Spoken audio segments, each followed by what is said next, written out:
ನಮಸ್ಕಾರ. ವೇದಿಕೆಯಲ್ಲಿರುವ ಹಿರಿಯರೇ, ಕಲಾವಿದರೇ, ಇದು ಮಾತಿನ ಸಮಯ ಅಲ್ಲ. 2000 ಇಸ್ವಿಯಲ್ಲಿ ಕಲಾವಿದರನ್ನು ಸಂಘಟಿಸಿ ಕಲಾವಿದರ ಬದುಕಿಗೆ ಏನಾದರೂ ನೆಮ್ಮದಿಯ ಕೆಲಸವನ್ನು ಮಾಡಬೇಕು ಅಂತ ಹೊರಟವ ನಾನು.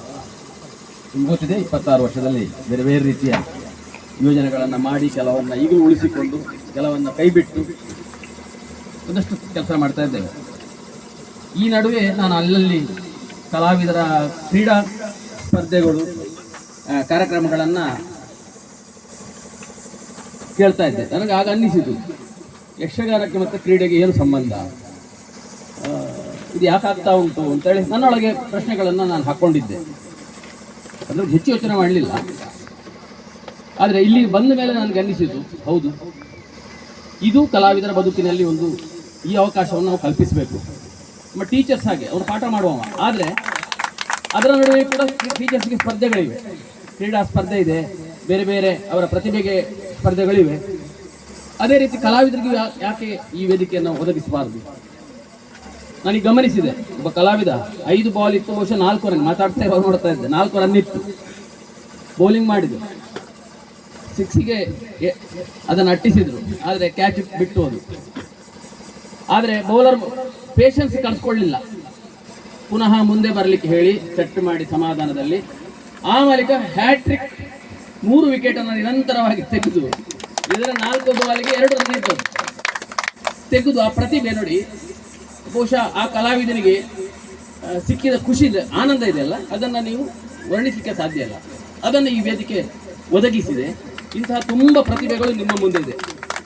ಮತ್ತು ಕ್ರಿಕೆಟ್ ಒಂದು ವಿಶೇಷ ಕ್ರೀಡೆ. ನಾವು ಕ್ರಿಕೆಟ್ನಲ್ಲಿ ಹೆಚ್ಚು ತೊಡಗಿಸ್ಕೊಂಡವರಲ್ಲ, ಸಾಮರ್ಥ್ಯ ಇಲ್ಲ. ನೀವು ಎಲ್ಲಿ ಹೋಗಿ ನೋಡಿ, ಸಣ್ಣ ಮಕ್ಕಳಿರಲಿ, 5 ವರ್ಷ ಇರಲಿ, 6 ವರ್ಷ ಇರಲಿ, ಅಥವಾ ಯುವಕರು ಹೆಚ್ಚಾಗಿ, ಅದರ ಒಂದು ಮಾಂತ್ರಿಕ ಶಕ್ತಿ ಇದೆಯಲ್ಲ, ಆಕರ್ಷಣೀಯ ಶಕ್ತಿ, ಬೇರೆ ಯಾವ ಕ್ರೀಡೆಗೂ ಇಲ್ಲ. ಇಡೀ ತಂಡವನ್ನು ಒಟ್ಟು ಸೇರಿಸಿ ಆಗ ನೀವು 11 ಜನ ಒಂದು ಕುಟುಂಬದ ಸದಸ್ಯರಾಗಿ ಗೊತ್ತಿಲ್ಲದೆ ಪರಿವರ್ತನೆ ಆಗ್ತೇವೆ. ಇದು ನನ್ನ ತಂಡ, ಇದನ್ನು ನಾನು ಗೆಲ್ಲಿಸಬೇಕೆಂಬಂತಹ ಒಂದು ಏಕಭಾವ ಇದೆಯಲ್ಲ, ಅದು ಕ್ರಿಕೆಟ್ ಒದಗಿಸ್ತದೆ. ಇದು ಟೀಮ್ ಸ್ಪಿರಿಟ್. ಇದು ಸಮೂಹ, ಯಕ್ಷಗಾನ ಒಂದು ಸಮೂಹ ಕಲೆ, ಅದೇ ರೀತಿ ಕ್ರಿಕೆಟ್ ಕೂಡ ಸಮೂಹ ಕ್ರೀಡೆ. ಇದು ಇದರಿಂದ ನಮ್ಮ ಪರಸ್ಪರ ಬಾಂಧವ್ಯ, ನಾವು ಒಂದು ಎಂಬ ಭಾವ ಅದು ದೃಢವಾಗ್ತದೆ. ಅದನ್ನು ನಾವು ನೋಡ್ಬೋದು. ಫೀಲ್ಡ್ ಮಾಡ್ತಾನೆ, ಮತ್ತೊಬ್ಬ ಬೌಲಿಂಗ್ ಮಾಡ್ತಾನೆ, ವಿಕೆಟ್ ಕೀಪರ್ ಇದ್ದಾರೆ, ಬಿಟ್ಟು ಕೂಡಲೇ ಉದಾಹರಣೆಗೆ ಕ್ಯಾಚ್ ಬಿಟ್ಟು ಕೂಡಲೇ ಇಡೀ ತಂಡ 10 ಜನರಿಗೂ ನೋವಾಯಿತು, ಹೋಯ್ತಲ್ಲ, ಒಂದು ಅವಕಾಶವನ್ನು ನಾವು ಕಳ್ಕೊಂಡವಲ್ಲ. ಈ ರೀತಿ ಒಂದು ನಮ್ಮನ್ನೆಲ್ಲ ಒಟ್ಟು ಮಾಡೋ ಸಾಮರ್ಥ್ಯ ಈ ಕ್ರೀಡೆಗಿದೆ. ಅಂತಹ ಒಂದು ಅವಕಾಶವನ್ನು, ವೇದಿಕೆಯನ್ನು ಇಲ್ಲಿ ಗೊತ್ತಿದೆ ನನಗೆ, ಕಲ್ಲೂರಾಯರು ಪಾಪ ಇದರ ಆಮಂತ್ರಣ ಕೊಡಲಿಕ್ಕೆ ಉಡುಪಿಗೆ ಬಂದಿದ್ದಾರೆ. ನನಗೆ ಬೇಸರ ಆಯಿತು. ಈ ಮೇಳದ ತಿರುಗಾಟದ ನಡುವೆ ಕೂಡ ಮಾಡಿದ್ದಾರಲ್ಲ ನಿಮ್ಮ ನಾನು ಯುವಕರು ಹೇಳಬೇಕಿದ್ದೆ. ಆದರೆ ವೆಂಕಟೇಶ್ವರನ್ನು ನೋಡಿದ ಮೇಲೆ ಈ ಟಿ ಶರ್ಟ್ ನೋಡುವಾಗ ಎಲ್ಲರೂ ಯುವಕರು ಹಾಗೆ ಕಾಣ್ತಾರೆ. ಕಲಬಂಡಿ ವೆಂಕಟೇಶ್ವರ ನೋಡುವಾಗ ತುಂಬ ಖುಷಿ ಆಗ್ತದೆ. ಬಣ್ಣದ ವೇಷಧಾರಿಗಳು, ಶ್ರೀವೇಷಧಾರಿ, ಭಾಗವತರು, ಹಿಮ್ಮೇಳದವರು, ಹಾಸ್ಯ ಕಲಾವಿದರು ಎಲ್ಲರೂ ಕೂಡ ಒಂದು ಮನೆಯ ಸದಸ್ಯರಾಗಿ ಒಟ್ಟು ಸೇರಿದ್ದು ತುಂಬ ನನಗಂತೂ ಇವತ್ತು ಸ್ಮರಣೀಯ ದಿನ ಆಯಿತು. ನಾನು ಅನುಮಾನದಲ್ಲಿ ಬಂದದ್ದು, ಒಂದು ಒತ್ತಾಯ ಮಾಡಿ ಹೇಳಿದಾರಲ್ಲ ಅಂತ ಬಂದದ್ದು. ಆದರೆ ಇಲ್ಲಿ ನೋಡುವಾಗ ಖುಷಿ ಆಯಿತು. ಆದರೆ ನನಗೆ ಮತ್ತೆ ಅನ್ನಿಸಿತ್ತು, ಇನ್ನು ಮುಂದಿನ ದಿವಸದಲ್ಲಿ ನಾವು ಕನಿಷ್ಠ ಮೇಳದ ಯಜಮಾನರನ್ನು ಒಟ್ಟು ಸೇರಿಸಿ ಒಂದು ತಿರುಗಾಟದಲ್ಲಿ ಒಂದು ದಿವಸ ಎಲ್ರಿಗೂ ರಜೆ, ಇಡೀ ಮೇಳಕ್ಕೆ. ಇಲ್ಲಿರುವ ಒಂದು 30-40 ಮೇಳ ಇದೆಲ್ಲ, ಒಂದು ದಿವಸ ರಜೆ. ರಜೆ ಯಾಕೆ ಹೇಳಿದರೆ, ಯಾವುದೊಂದು ಸಮಾವೇಶ ಮಾಡಿ ನಮ್ಮ ಹಾಗೆ ಭಾಷಣ ಮಾಡಲಿಕ್ಕಲ್ಲ, ಭಾಷಣ ಕೇಳಿ ಸಾಕಾಗಿದೆ. ಹೀಗೆ ಒಂದು ಅವರ ಪ್ರತಿಭೆಯನ್ನು ಅರಳಿಸಲಿಕ್ಕೆ ವೇದಿಕೆಗಳು ಅಥವಾ ಪ್ಲ್ಯಾನ್ ಮಾಡಬೇಕು. ಕ್ರೀಡೆಯ ಒಟ್ಟಿಗೆ ಬೇರೆ ಯಕ್ಷಗಾನ ಹೊರತಾಗಿ ಬೇರೆ ಪ್ರತಿಭೆಗೆ ನಾವು ವೇದಿಕೆಯನ್ನು ಕಲ್ಪಿಸುವ ಒಂದು ವ್ಯವಸ್ಥೆಯನ್ನು ಮಾಡಬೇಕು. ಯಾಕಂದರೆ ನೋಡಿದರೆ ಕಮಲಶಿಲೆ ಮೇಲೆ ಅವರು ಅಷ್ಟು ದೂರದಿಂದ ಬಂದಿದ್ದಾರೆ, ಪುನಃ ಇವತ್ತು ರಾತ್ರಿ ವೇಷ ಮಾಡಬೇಕು. ಆ ನಿದ್ರೆ ಕಣ್ಣಲ್ಲಿ ಅವರ ಮುಖ ನೋಡುವಾಗಲೇ ಗೊತ್ತಾಗ್ತದೆ, ತುಂಬ ವೇದನೆ ಆಗ್ತದೆ ಅದು ಉರಿ ಬಿಸಿಲಿಗೆ. ಈ ಹಿನ್ನೆಲೆಯಲ್ಲಿ ಒಂದು ದಿವಸವನ್ನು ನಾವು ಮೇಳದ ಯಜಮಾನರ ಹತ್ರ ಎಲ್ಲ ಮಾತಾಡಿ, ಬೇಕಾದರೆ ನಾವು ನಿಮ್ಮೊಟ್ಟಿಗೆ ನಾನಿದ್ದೇನೆ, ಒಂದು ದಿವಸ ಅವರು ಕೊಡುವ ಪಗಾರಕ್ಕೆ ಕಟ್ ಮಾಡಿ, ಆ ಮೊತ್ತವನ್ನು ಕಡಿತ ಮಾಡಿ, ಇಷ್ಟೊಂದು ಸ್ವಾತಂತ್ರ್ಯ ಕೊಡುವ. ಒಂದು ದಿವಸ ನಮ್ಮ ದಿವಸ, ಕಲಾವಿದರ ದಿವಸ. ಎಣಿದಷ್ಟು ಸುಲಭ ಇಲ್ಲ, ನಾನು ಹೇಳಿದಷ್ಟು ಸುಲಭ ಇಲ್ಲ.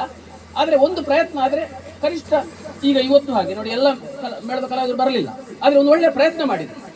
ಯಾವತ್ತೂ ಹಾಗೆ ಎಲ್ಲವೂ ಫಸ್ಟ್ ಟೈಮ್ ಸಕ್ಸಸ್ ಆಗೋದಿಲ್ಲ, ಸ್ಲೋಲಿ ಸಕ್ಸಸ್ ಆಗೋದು. ಆದರೆ ನಾವು ಮಾಡುವಾಗ ಮಾತ್ರ ಶುದ್ಧ ಸಂಕಲ್ಪ ಬೇಕು, ಇದು ಬಹಳ ಮುಖ್ಯ. ಶುದ್ಧ ಸಂಕಲ್ಪ, ಬೇರೆ ಏನಿಲ್ಲ. ಕಲಾವಿದರ ಖುಷಿಗಾಗಿ ಕಾರ್ಯಕ್ರಮ ಮಾಡ್ತೇವೆ. ಇದರಿಂದ ನನಗೆ ಇದು ಆಗಬೇಕು, ಹೆಸರಾಗಬೇಕು, ಅಥವಾ ನನ್ನ ಸಂಘಟನೆಗೆ ಅದು ಯಾವುದೂ ಇಲ್ಲದೆ ಒಂದು ಮಾಡಿದ ನಿರ್ಮಲ ಚಿತ್ತದಿಂದ ಮಾಡಿದರೆ ಖಂಡಿತಕ್ಕೂ ಯಶಸ್ವಿ ಆಗ್ತದೆ. ಮಾಡಬೇಕು ಅನ್ನಿಸ್ತದೆ ನನಗೆ. ನಿರಂತರ 6 ತಿಂಗಳು ನೀವು ಒಂದೇ ಯಕ್ಷಗಾನನ್ನೇ ಮಾಡ್ತಾ ಮಾಡ್ತಾ ಮಾಡ್ತಾ, ಕೆಲವಂತೂ ಮೇಳಕ್ಕೂ ಒಂದೇ ಪ್ರಸಂಗ, ಆ ಪಾತ್ರ ಮಾಡಿ ಮಾಡಿ ಮಾಡಿ ಒಂದೇ ತಿಂಡಿಯನ್ನು ತಿಂದು ತಿಂದು ತಿಂದು ಕೆಲವೊಮ್ಮೆ ನಮಗೆ ಒಂದು ಅದು ಅಜೀರ್ಣವಾಗಬಹುದು.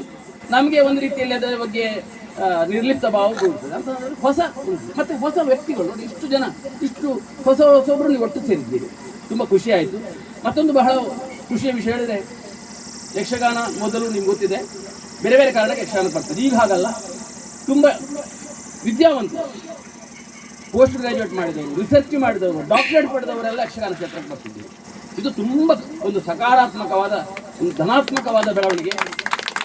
ಅವರು ಇದನ್ನು ಹೆಚ್ಚು ತೊಡಗಿಸಿಕೊಂಡ್ರೆ ಉಳಿದವರನ್ನು ಕೂಡ ಒಟ್ಟು ಸೇರಿಸ್ಕೊಂಡು ಹೋಗಲಿಕ್ಕೆ ತುಂಬ ಅನುಕೂಲ ಆಗ್ತದೆ. ಅಂತಹ ವಿದ್ವಾಂಸರು, ನಿಜಕ್ಕೂ ವಿದ್ವಾಂಸರು ಈ ಕ್ಷೇತ್ರದಲ್ಲಿದ್ದಾರೆ. ತುಂಬ ಖುಷಿ ಆಯಿತು. ಬಹುಶಃ ನಾನು ಅಧ್ಯಕ್ಷರ ಹತ್ರ ಕೇಳಲಿಲ್ಲ, ನನಗೆ ಬಂದಮೇಲೆ ಅನ್ನಿಸಿತು.